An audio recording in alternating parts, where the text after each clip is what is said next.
Você lê a Bíblia todos os dias. Se as suas obras é má. Se eu oro, se eu jejum, se eu leio a Bíblia, isso vai manifestar nas obras. É visível. Tem muita gente que ora, mas quando você vê as obras, é má. Tem pessoas que jejuam, mas quando você vai ver a obra, é má. Porque o jejum me leva a ter o contato com Deus, a oração, a palavra. Mas se eu não colocar em prática, não vai funcionar nada. Por isso que Paulo, ele declarou assim: seja imitador de Cristo como eu sou. Porque Paulo, ele praticava as obras de Cristo. Então sempre vai se manifestar. E essa semana Deus me deu uma palavra. Eu estava lá na minha oração de manhã, e Senhor me deu uma palavra no livro de Amós. Eu queria compartilhar com vocês, aqui no capítulo 8 de Amós. O profeta Amós,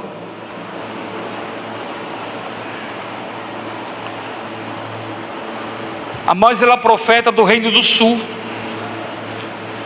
Mas Amós, ele foi designado a profetizar para o reino do norte. Pastor, o que é o reino do norte? Eram as 10 tribos. No tempo de Roboão, a tribo foi dividida em 10 e 2 partes. O reino do norte, 10 tribos: Efraim, Isacar, Zebulon. E o reino do sul ficou só com Benjamim e a tribo de Judá. Aqui no livro de Amós, capítulo 8, versículo do 11. Vamos ler aqui do 11.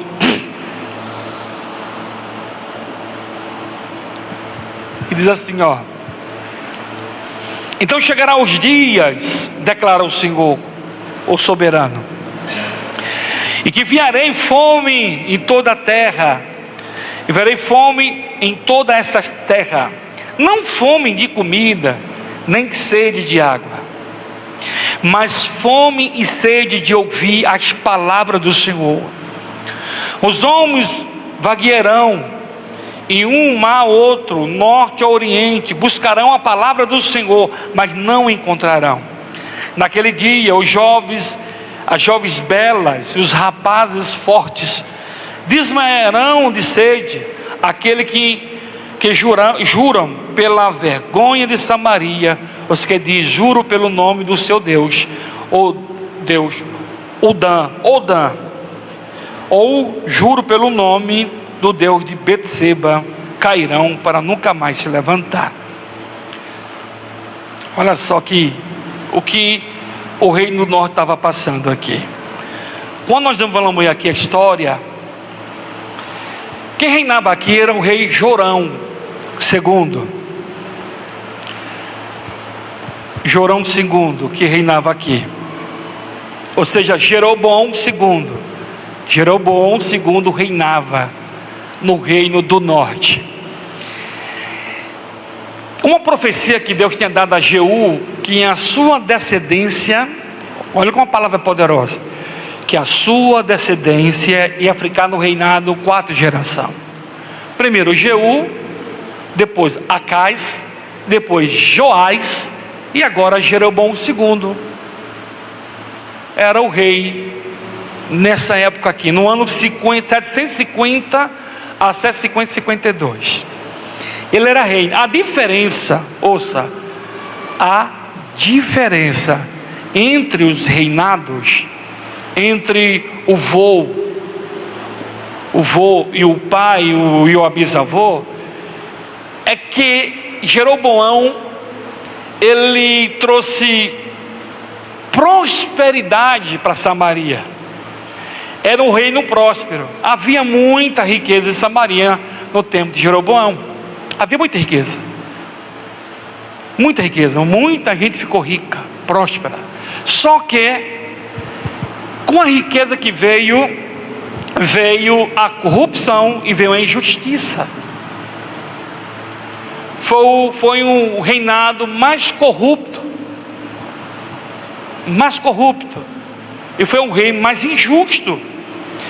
Porque quando você vai ler aqui a princípio no livro aqui, da visão que Deus dá para o profeta, é que o juízo viria para a nação de Samaria, porque havia passado muito rei mau.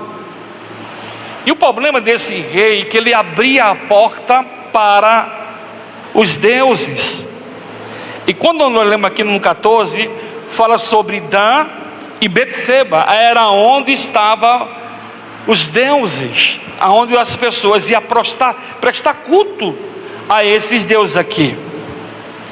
Aqui eu quero chamar a atenção para os irmãos, situações que nós estamos enfrentando no nosso país, que não é comum, e cada vez mais tem multiplicado a iniquidade nesse país. Sempre que Deus Ele vai falar com o teu povo, ou vai falar com a nação, Deus usa a natureza.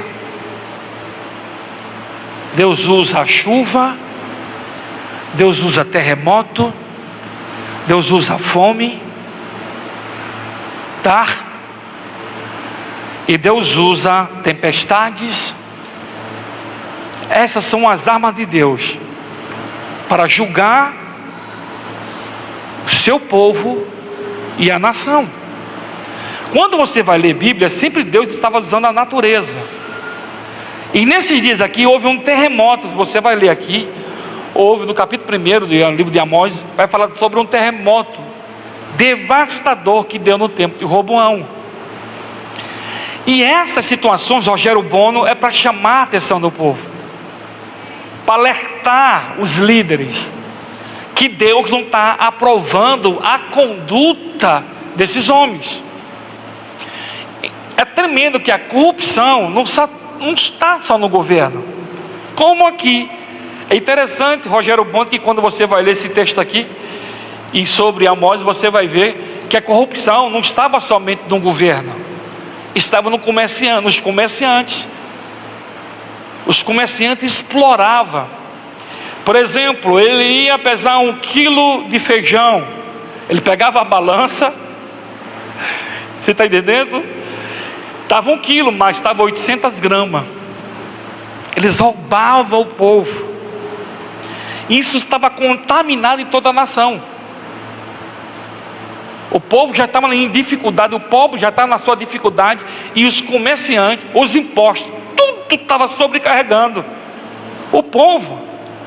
Está aqui no versículo 5, diz assim, aí dizendo: quando acabará a lua nova para vendermos cereal? Quando terminará o sábado para que comercializamos o trigo, e diminuindo a medida e aumentando o preço? Olha o que ele estava fazendo. Porque assim, os judeus, o sábado era sagrado, mas ele não viu o dia, Diana, que o sábado passasse muito rápido, que eles queriam voltar a vender no seu comércio. Ele falou que volte logo, para que nós possamos estar roubando. Por isso que o reinado, os mais ricos ficaram mais ricos, e o rei ficou mais rico, porque mais dinheiro, mais impostos. Mas quem estava subjugando, que estava sendo julgado aqui, era o pobre. Você lembra de alguma coisa aí? Era o pobre que estava sendo julgado aqui. E o clamor do povo subiu até Deus. Deus, Ele é misericórdia, mas Deus também é juízo. Vai chegar um momento do juízo para esse país, para aquele que explora, aqueles que mentem. Quantos inocentes estão presos? E os ladrões soltos. Aqui, Deus agora dá uma visão ao profeta. Como eu falei para você, sempre Deus usava os frutos ou o objeto ali na região para falar com o povo. Ele vem falando desse período aqui, ó. O Senhor soberano, aqui no versículo 1, o Senhor é soberano, me mostrou um cesto de fruto madura, um cesto de frutas maduras. O que você está vendo, Amós? E ele perguntou: um cesto de frutas maduras. Eu respondi: então o Senhor me disse: chegou o fim de Israel e o meu povo não mais pouparei. E naquele dia, declarou o Senhor soberano, as canções no tempo se tornarão lamentos, e muitos serão os corpos atirados por todos os lados em silêncio. Deus estava prestes a julgar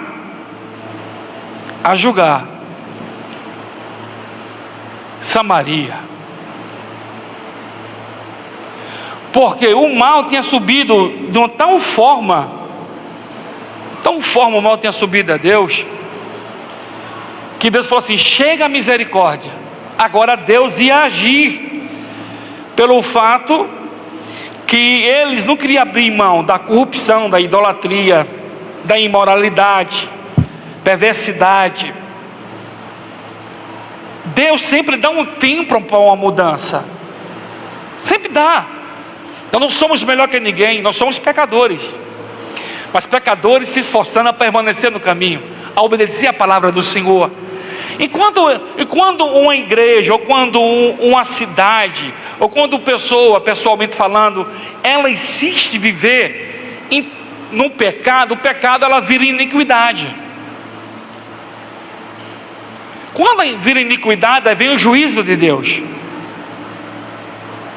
Pecado tem que ser na nossa vida um acidente, não uma rotina.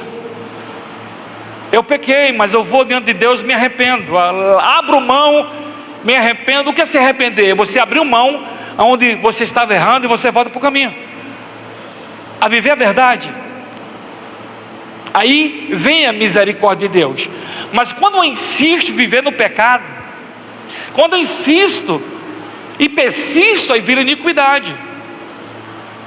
É onde vem o preço que muitos praticam. Porque olha só, na cultura de Israel, o fruto do verão era o último da colheita. Era o último da colheita. O fruto do verão era o último da colheita. O fruto já amadureceu, a colheita está no fim, não há mais tempo de esperar. Ou seja, o fruto da colheita, Deus estava usando essa visão do apóstolo aqui, do profeta Amós, para falar que a misericórdia já era, que o fim já estava chegando, que o julgamento viria, pelo fato que eles não queriam abrir mão que ele estava fazendo. Queria abrir mão da corrupção, da imoralidade, e que ele estava explorando os trabalhadores. Deus estava dizendo que Israel estava chegando ao fim. Por muitas vezes, se você vai ler a história, Deus usou profetas. Não só foi um, não, foi vários profetas. E Deus enviava os profetas, eles matavam os profetas. Muitos foram mortos. E eles não davam crédito à palavra do Senhor. Amado, quando nós olhamos todo o ciclo do nosso país, é só a gente observar. Aquele que medita na palavra, que entende o que está escrito, olhe para nosso país, a situação que está no nosso país. Olha a situação, escândalo atrás de escândalo. É pedofilia, é desvio de dinheiro, é inocente preso. Aonde vai parar esse país? E quando eu comecei a ler esse texto aqui, eu fiquei, sabe, porque é terrível o que está para acontecer, porque está escrito, a mensagem profética para essa nação, que era o juízo de Deus, estava próximo o juízo de Deus. Mas tremendo, tá? É que ele estava distante de Deus. Todos estavam distantes. A vida espiritual estava destruída. Sempre você vai ver que a tribo do norte que a nação estava longe de Deus, espiritualmente falando. Porque quando você está longe de Deus, você não consegue vislumbrar justiça, piedade, misericórdia. Por quê? Porque você está longe das Escrituras. Você não ouve a palavra. É tão tremendo que nós lemos aqui que vai chegar as dias, declarou o Senhor soberano, que virei fome em toda a terra, não fome de comida, nem de água, mas sede de ouvir as palavras do soberano. Você ouviu bem? Hoje no nosso país nós ouvimos palavras, televisão, rádio, na rua, praças. As pessoas desse país têm privilégio de ouvir a mensagem. Tem países que não conhecem o Senhor. Tem países que não ouvem a palavra do Senhor. Há muitos relatos lá no Irã, aonde o Islã está, que Jesus tem aparecido para pessoas. E pode, pastor, você não lembra que Jesus apareceu para Cornélio? Lá no livro de Atos dos Apóstolos, capítulo 10, porque ninguém foi lá pregar o evangelho, a palavra. Sabe o que Deus fez? A Bíblia diz que Deus enviou um anjo para falar com Cornélio. Tem acontecido em países aí que Deus ele tem se manifestado, tem aparecido às pessoas. Ele próprio tem pregado para essas pessoas.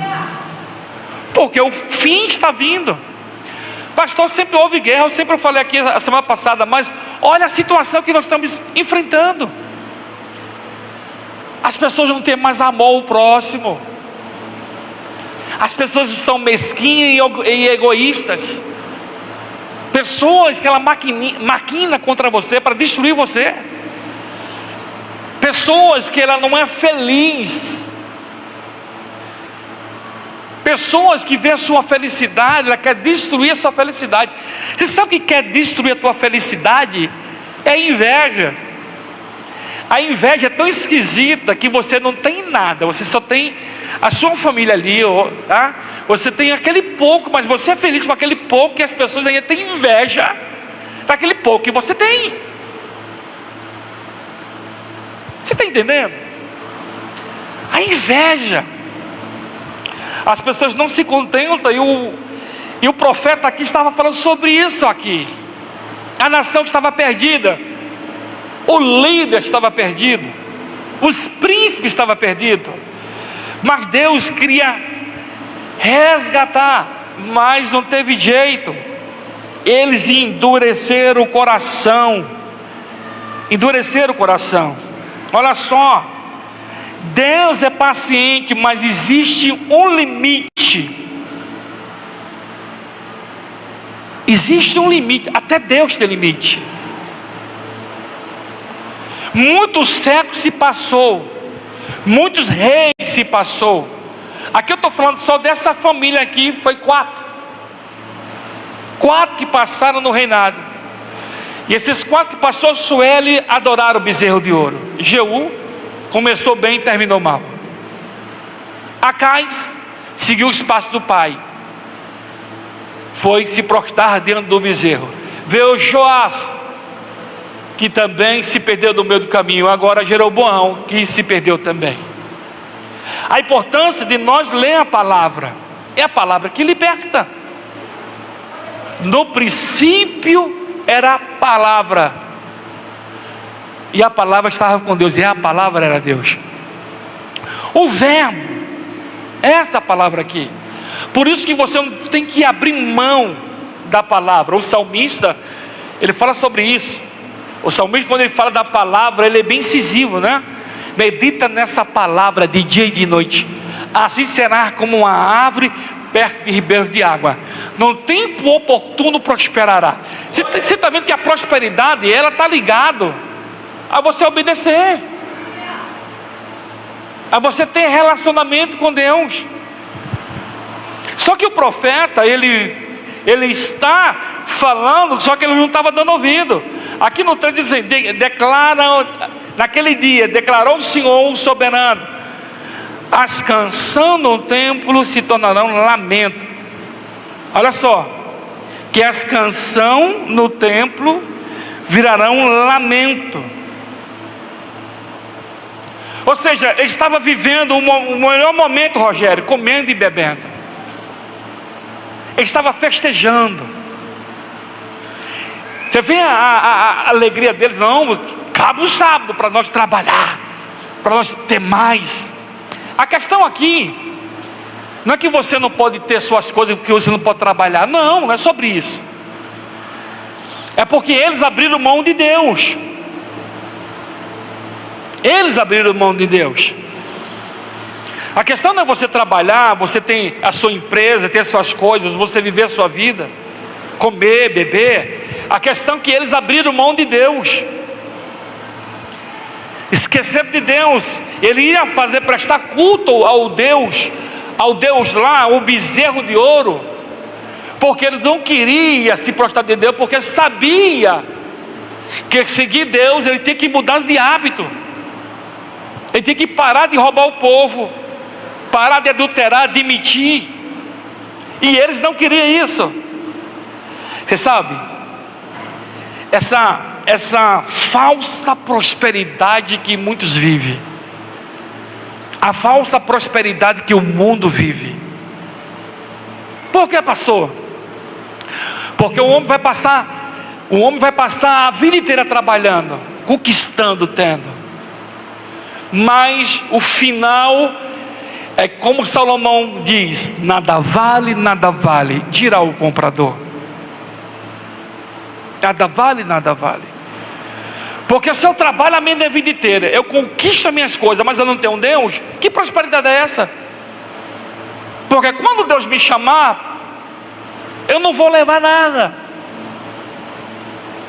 A questão toda é que as pessoas são enganadas dessa prosperidade mentirosa. Come, veste, viaje, sabe? Vem nessa prosperidade, mas no final é uma armadilha do diabo, a armadilha do inimigo. E Deus falou assim: olha, vai chegar dias que vocês vão chorar, vocês vão cantar lamento. E fala assim: olha, vai ter que chegar dias que vocês vão lembrar que houve um profeta aqui. Vocês vão lembrar que houve alguém que pregou, que anunciou, que falou que o mal estava na porta, que o mal estava vindo, mas vocês não deram crédito, vocês não deram ouvido.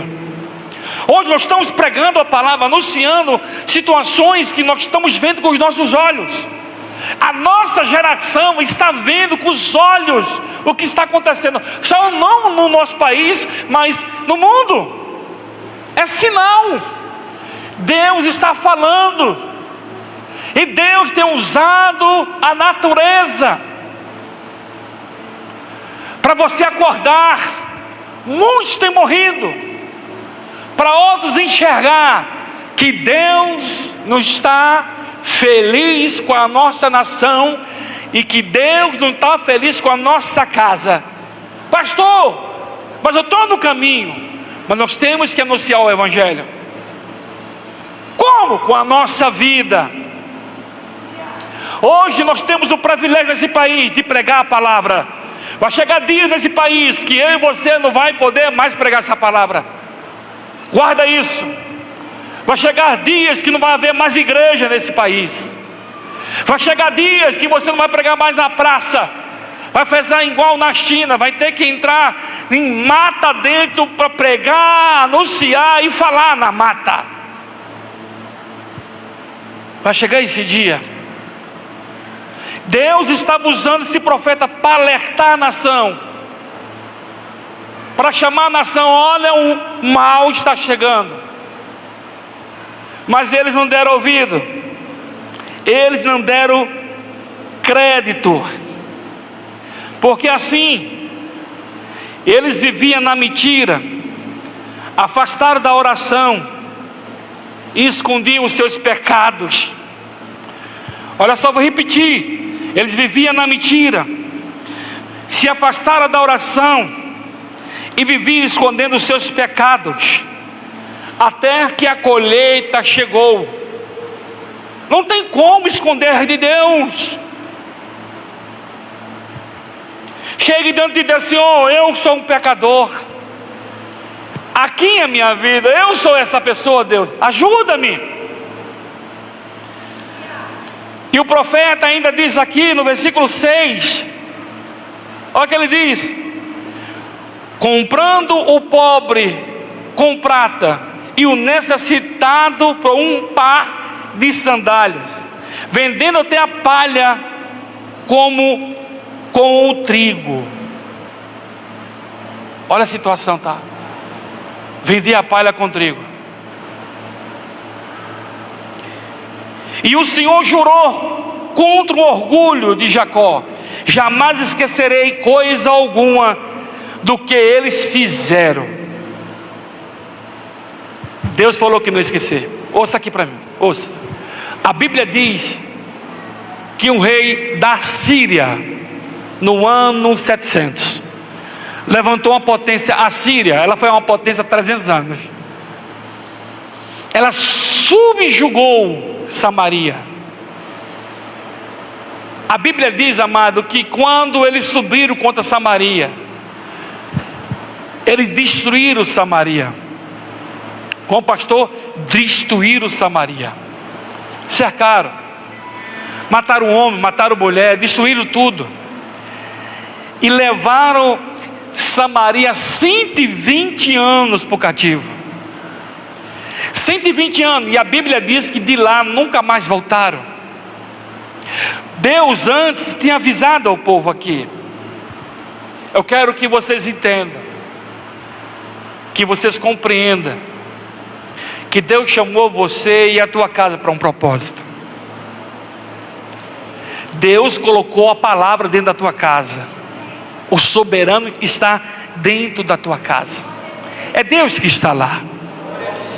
E nesses anos que vocês têm convivido com Deus, esses anos que vocês têm submetido a Deus, vocês têm visto a bondade de Deus no seu lar. Eu vejo a bondade de Deus na minha casa, diariamente. O que Deus tem feito na minha casa. Observe o que Deus tem feito na sua casa. Por mais, muitas vezes nós estamos longe de Deus, nós seguimos Deus de longe, mas a bondade de Deus, Ele tem alcançado a tua casa. A situação que você estava, Deus foi buscar você no muturo. Deus foi buscar você numa casa destruída, aonde não havia paz dentro da tua casa, aonde havia só contenda e brigas. Havia racha dentro da tua casa, havia discussões. Eu lembro do meu lar, eu lembro no tempo de meu pai estava longe de Cristo, longe, todo mundo longe, e na minha casa não havia paz. Os meus tios bebiam, arrumavam confusão, e a briga ia na porta do meu lar. Quantas vezes eu vi meu avô sair armado para defender o filho dele. Um dia eu fui com ele, do lado dele, foi na casa de um cara que ameaçou meu tio. Ele foi na casa do cara, chamou o cara, falou: você ameaçou meu filho? Não, não ameacei não. Você ameaçou? Fala aí que você ameaçou meu filho. E nós enfrentamos essas situações diárias. Eu vi muita coisa no meu lar. Você sabe por que nós sofremos? Porque nós estávamos longe da palavra. O meu avô estava longe da palavra. E havia guerra, discussões, brigas verbais. Situações essas que vocês passaram na tua casa, com bebida, humilhações. Porque a maior arma do ser humano é a boca, né? Quando quer te humilhar, quando quer te rebaixar, começa a usar o passado para colocar no teu presente. Mas Deus estava lá, te observando. Aonde não havia paz, hoje há paz. Aonde não havia comunhão, tem comunhão. A palavra está lá. A fonte da vida está na tua casa. Você sabe aquela palavra que Jesus falou: vinha após mim, vós que estáis cansado e oprimido? Ele está lá. Quando você está cansado, oprimido, você chama por Ele, e a Bíblia diz que Ele vem, arranca esse peso. Quantas vezes você estava lá angustiada? Você lembra das suas guerras? Nas suas lutas lá? que você sem saber o que fazer e tomar uma decisão, e nas suas poucas orações, Deus foi lá e tirou o peso, tirou essa carga de você, e Deus falou assim: não, eu estou aqui. Quantas vezes, nas suas lágrimas, você chorando, porque você foi humilhado, você foi abandonado, foi pisado, foi tirado, tanta situação que você enfrentou, mas Deus estava lá.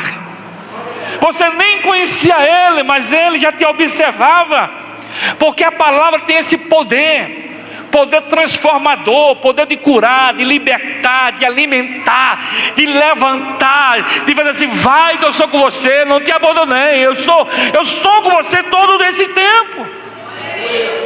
A questão, amado, que esse povo aqui endureceu o coração de pedra.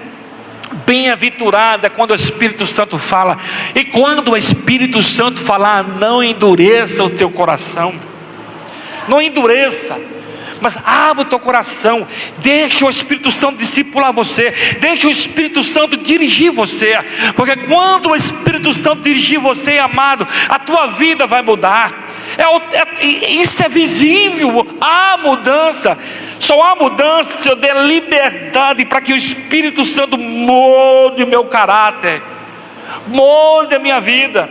Porque quanto mais você endurecer o teu coração, pastor, mas eu estou certa, eu sei, muitas vezes você vai estar certa, muitas vezes você vai estar com a razão, mas você vai abrir mão da tua razão, você vai abrir mão da sua certeza, para que Deus resgate aquele que está perdido, aqueles que estão cegos. Por isso que Paulo, ele fala sobre isso em Romanos capítulo 12, né? No versículo 20, ele vai dizer: não vigai a vós mesmos. Não, a ira não pertence a você, mas a Deus. Se teu inimigo tiver fome, dá de comer, tiver sede, dá de beber. Fazendo isso, amontará sobre a vossa cabeça brasas vivas.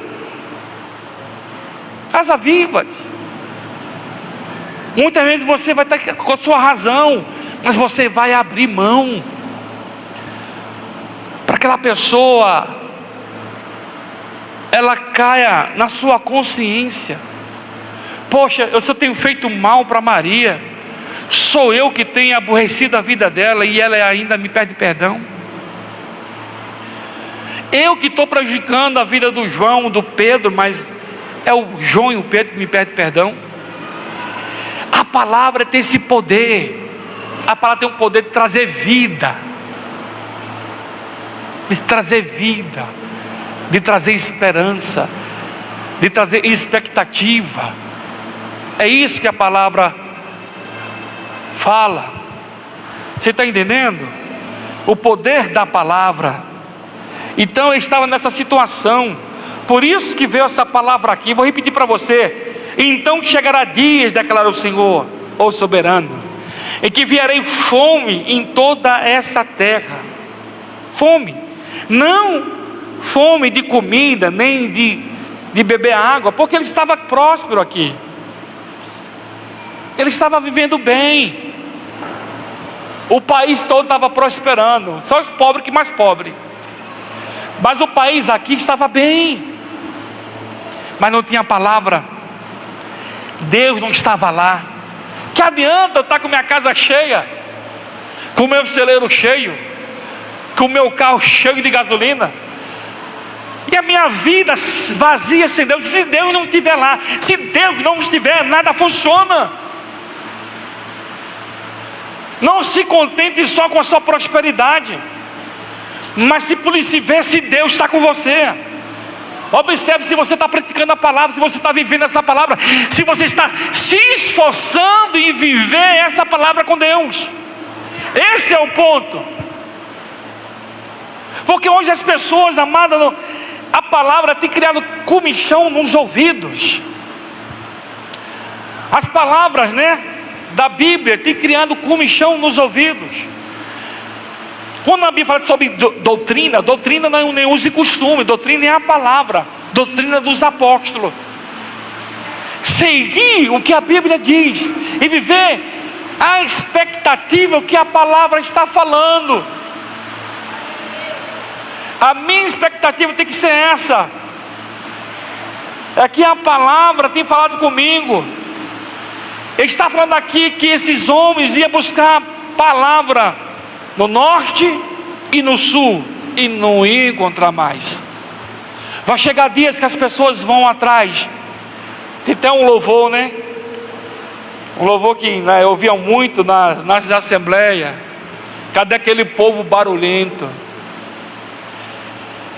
que cantava e louvava e não se encontra mais? Cadê aquele povo que pregava na praça, que pregava no ônibus, que pregava no trem e não se ouve mais?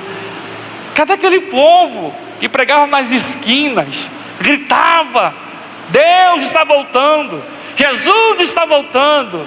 Cadê? Não se ouve mais. É sobre isso que Amós estava falando para essa nação aqui. O reino do norte e Samaria, Deus vai julgar a sua arrogância, Deus vai julgar a sua altivez, Deus vai julgar o seu coração endurecido. Amado, não abra mão de Deus. Não abra mão de Deus. Deus, Ele é princípio. Deus, Ele é princípio. Olha só, os homens vagueirão de um mar ao outro, norte do oriente, buscando a palavra do Senhor. A palavra é o Senhor Jesus. O Senhor é a palavra. Deus é a palavra.